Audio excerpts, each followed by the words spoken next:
Hi, welcome to the first episode of In My Plant-Based Kitchen. I am Emma Levez Larocque.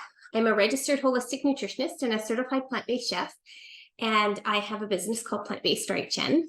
And for about 7 years now, I've been teaching and doing community education around plant-based eating, healthy vegan eating, and how it can improve our health and benefit the animals of our planet and just the planetary health in general. And I have done workshops and classes and all kinds of different things. And during the pandemic, I ran an online support network group, and that wrapped up in December. And since then, I've been still writing and doing a number of projects through my writing, because I'm a trained journalist as well in my previous life.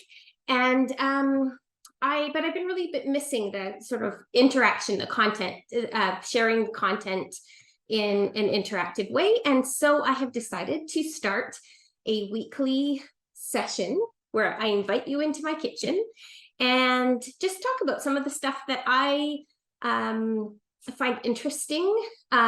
Hopefully at some point, some of you may have questions that you'd like to submit, and I can answer those.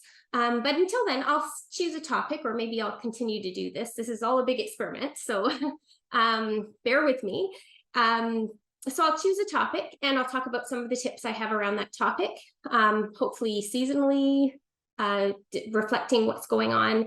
I'll talk about maybe some tools that I use in my kitchen, things I find helpful, cookbook authors that I like, chefs that I like, websites that I follow, and I'll share some recipes, both mine and recipe links from other plant-based chefs and cooks. And I'll talk about what I'm making in my kitchen, whatever day it is that I'm doing the session. So I haven't decided exactly when I'll publish this yet, but I will publish once a week on the same day. So I'll let you know what that is in the notes below, along with any references or recipe links that I need to share. So let's get started.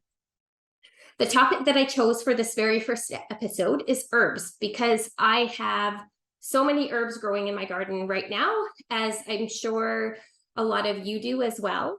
And summer is a really great time to be, well, it's a great time to use them year-round, but fresh herbs are a lovely thing to use in the summer because they're so plentiful. And even if you don't have any in your garden, I bet you might have a friend who has an oregano patch or a mint patch that's driving them crazy because they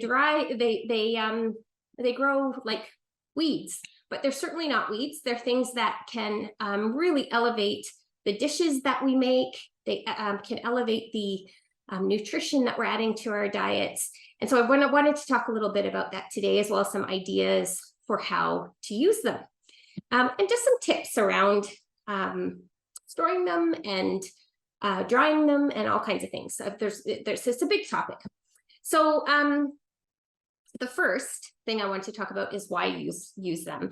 They really are, of course, they really help to, like I said, elevate the taste of our dishes and make them interesting. And I find I love how creative they make me. So I might be thinking of making something one way, start making it, and then bring an herb into my garden and smell it, or into my kitchen and smell it, and then start,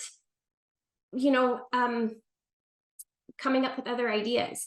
And this actually happened to me this morning when I was creating the dish that I'm going to share with you today. And I'll talk a little bit more about that in a while, but I just find the creativity around them is really lovely, because they're so strong and just add such an interesting element to things. So oregano, marjoram, lemongrass, all things that you can grow.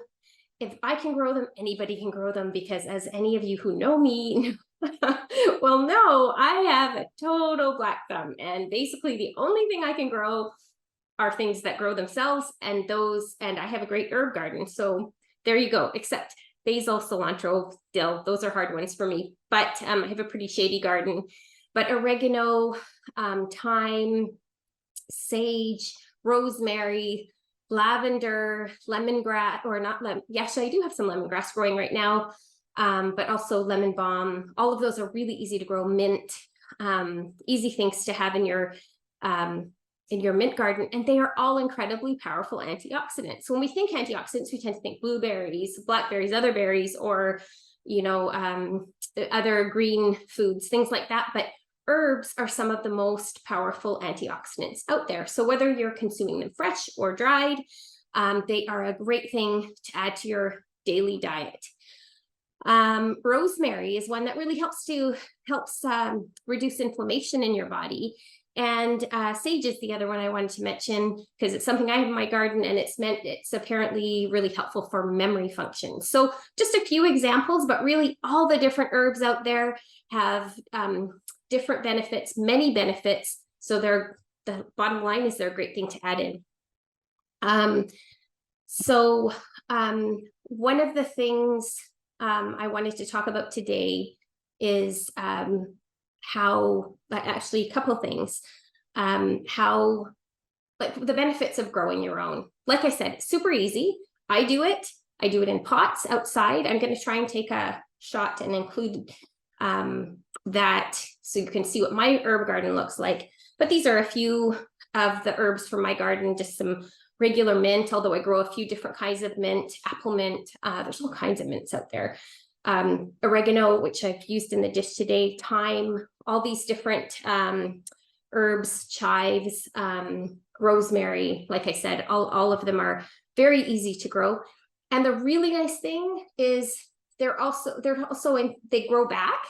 If you're in a climate that you can overwinter things. I live on the coast of BC, so things survive here. I usually have to get 1 or 2 plants to replace every spring, but basically things just grow back. I cut them back and then they start to spring up in spring again. And it's just such a wonderful thing. So they're easy to grow, and then you can dry them too. Oregano that from my garden, I've just clipped it and I hang them upside down in my kitchen. And, you can do it in a dehydrator or get fancy with an oven and things like that. But I do this all the time and it works like a charm. And then once they're completely dry, as these are now, I just stem them and then put them in a jar and away you go. So great way to preserve them. The other thing you can do if you are looking to preserve dried or fresh herbs that you're growing is cut them up put them into your food processor. A little bit of olive oil is great for this if you use olive oil or oils. And then you can freeze them into little cubes like pesto. Basically, you make a really thick pesto and put them into the cubes and freeze them in your ice cube tray, and then take them out, put them into a bag. And as you're making your spaghetti sauce or your whatever in the winter months, you can pull out a cube of fresh, and it's basically tastes like it's from your garden. It's amazing. So that's another really good thing to do. As far as if you aren't lucky enough to live in a place you can grow herbs, or in the winter, if you don't have any fresh herbs on hand and you're buying them from the grocery store, the best way to keep them fresh for as long as you can is, I find I put them in the fridge. I put them in a cup, a glass about half the size of this one, and I put them just like flowers. So I put water in it and I put them, cover it with a plastic bag and an elastic around it, and that keeps for ages. And you'll have to change the water, but that's a really good way to keep them, and then they don't get really they don't go bad. They stay fresh, and as long as longer than definitely if you just put them in the fridge. If you're not going to do that, then I would wrap them in maybe some paper towel, put them in a plastic bag, and keep them in the crisper, and that will also help to keep them longer. But I really like the glass trick. What are the other tips I have for you? One of the things that you really want to make sure is, if you are using dried herbs, and of course all of us do, and we should, you want to make sure that they're fresh, meaning not fresh like this, but that they're not too old. And you can basically tell because they won't have much flavor left. They won't have an aroma, a smell to them. So usually with this type of, so if I had this, I wouldn't crush them up right away. Oh, it smells amazing just like this, just from doing that. It releases the oils when you crush them up. But as I'm putting them into my food, I will go like this and then crush them down into the type of form that you would see in the herbs that you get from the grocery store. Oh, my hands are amazing. It's a perfume. It's a perfume.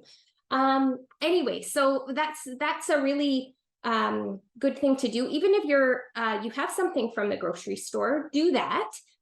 Smell your hands, see what smells coming off of it. If it's a lovely, wonderful smell, you know those herbs are fresh. If it smells like nothing, or if it's worse, if it smells bad or a little bit rancid, get rid of them because they're going to ruin your dish. So usually dried herbs, the lifespan of them is 1 to 2 years probably. And if they've been sitting in your shelf for a while, they also may have been sitting on the grocery shelf for a while. So try and find yourself a source of great herbs. Buy them in smaller quantities if you don't use a lot of them at once, and buy them regularly. And yeah, so a good way to make sure they're fresh, because obviously it's not just the taste, but also when they are not old and basically, you know, defunct, they will also, the nutrition will be better as well.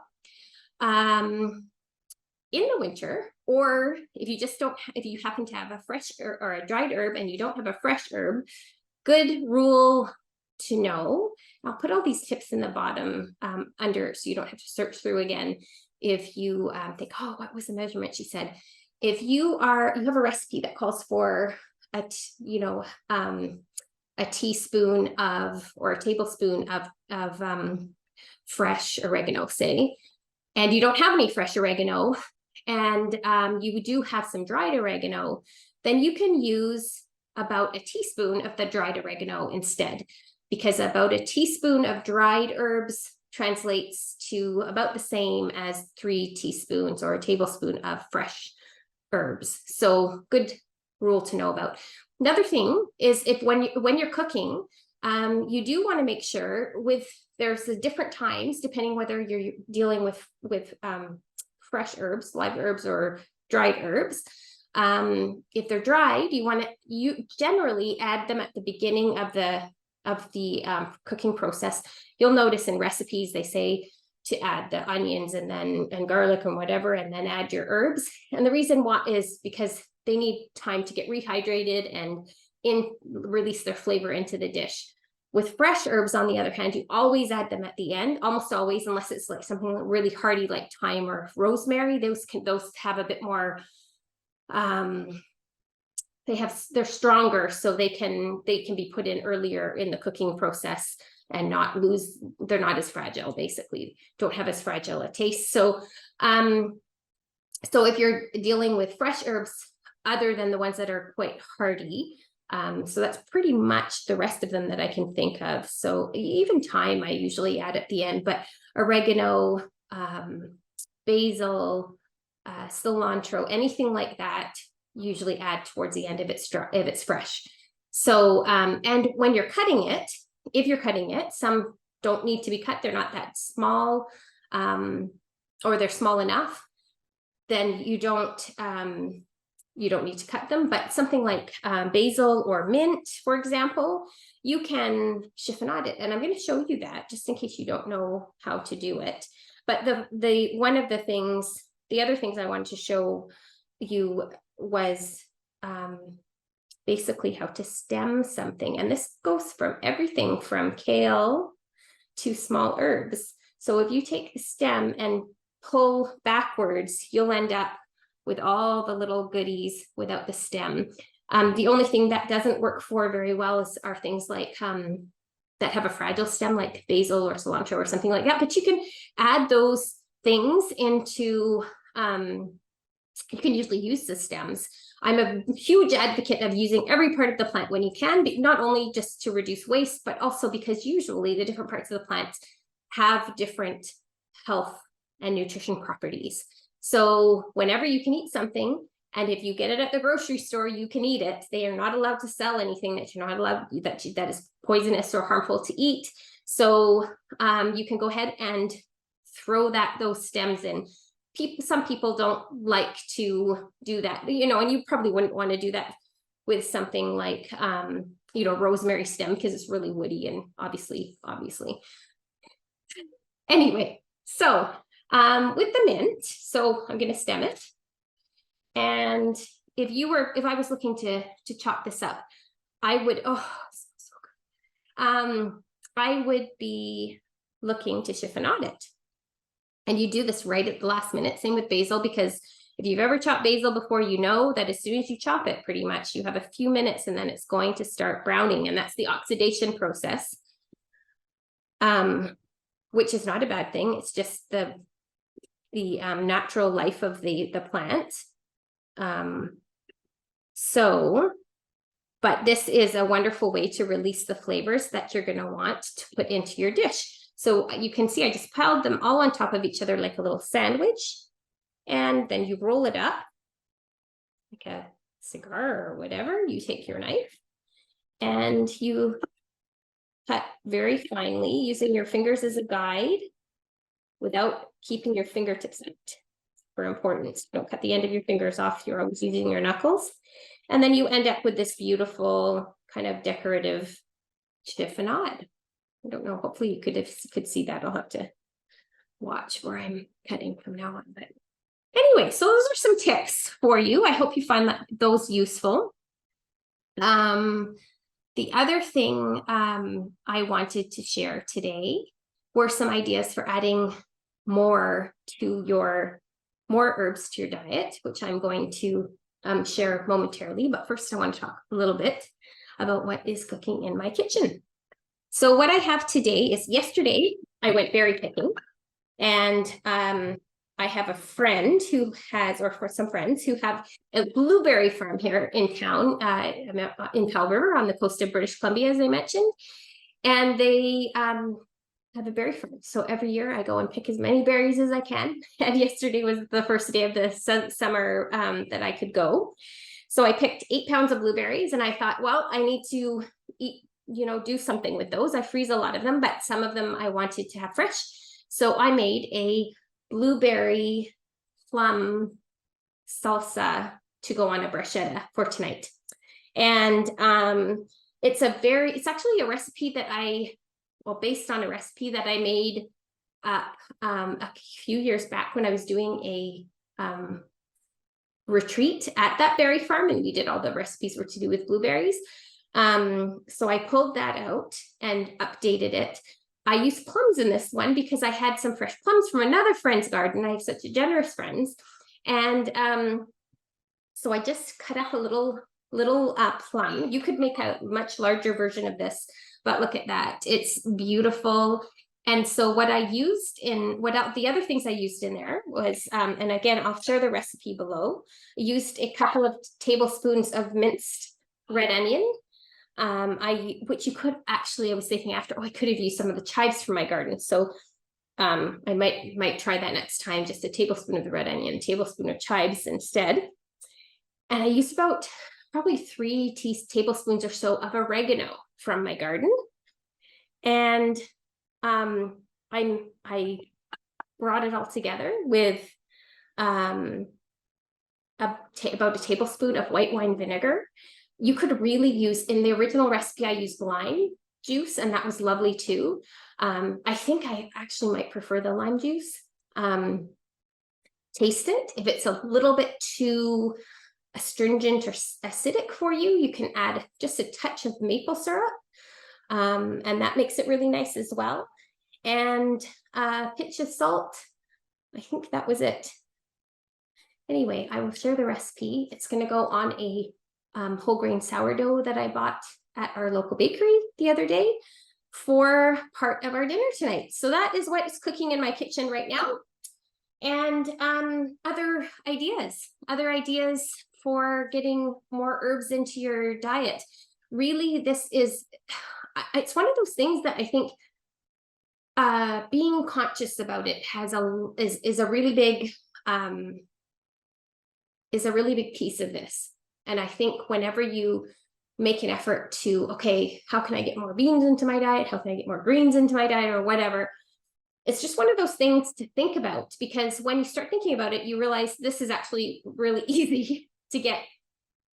And especially if you have a garden and you've got these things on hand. So for example, in the morning, if I make a green smoothie, I will often throw some mint in there. Mint is wonderful in smoothies. Really, to me, it's like now the taste of summer, because I don't have fresh mint usually in the winter, and I don't buy it unless I'm looking for it for a specific recipe, and then I'll use it in smoothies, but I don't tend to use it, just use it for smoothies. But I'll often throw it into green smoothies, and that's amazing. I mentioned the pesto cubes, so I might make, especially when the herbs are growing and there's lots, and I just want to make sure I'm using them. I'll cut a bunch of them up, and I often actually will cut a whole bunch of different ones up, put them all together, add just a touch of olive oil to keep them moist, and freeze them like that, and then pull them out. And I call them flavor bombs in the winter. It's such a nice thing to add to your spaghetti sauces or your pasta sauces. I love adding them to hummus. When I'm making hummus, I like making a lemon thyme hummus. I often will add them to soups. Not making a lot of soups at this time of year, but dried herbs, definitely. And I think that if you are not somebody who's used to using a lot of herbs, a lot of times when I was teaching cooking classes, people were very cautious with them, with the dried herbs.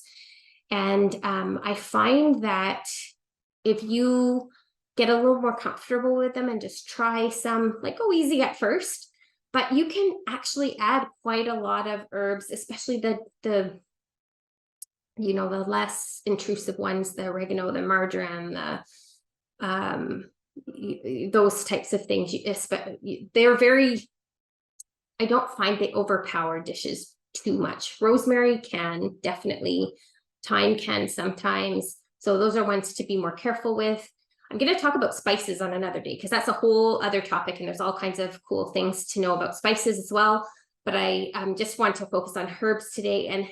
But I just would encourage you to taste and add and be curious about what it is like to add more, because like I said, sometimes it's not just the flavors that it can add and really take to the next level, but it's also the nutrition. So be creative, be curious, and sometimes you'll make mistakes, or things won't turn out, and that's kind of the cooking process, and just notice that. And yeah, that's what I do. And in fact, when I was making this, I wanted to talk about that. I almost forgot. When I was making this, I was thinking of adding basil initially. I had a little bit of basil, and that was what was in the original recipe. And then I thought, I think oregano would be really nice. So I added oregano instead.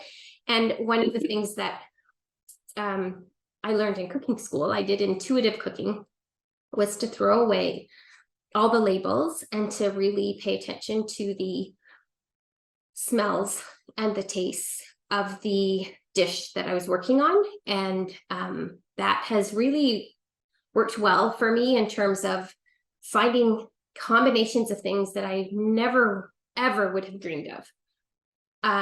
So I pass that on to you. I hope you've enjoyed this first episode of In My Plant-Based Kitchen. I hope you'll join me next week. I might be talking about citrus. That's what I'm thinking right now, but I will keep you updated. And if you have any questions about this or anything you'd like to know about plant-based eating, or like I said, nutrition or otherwise, I'll put a link to a question form below, and I send it on, and I will address it in my next video. Thanks for joining me.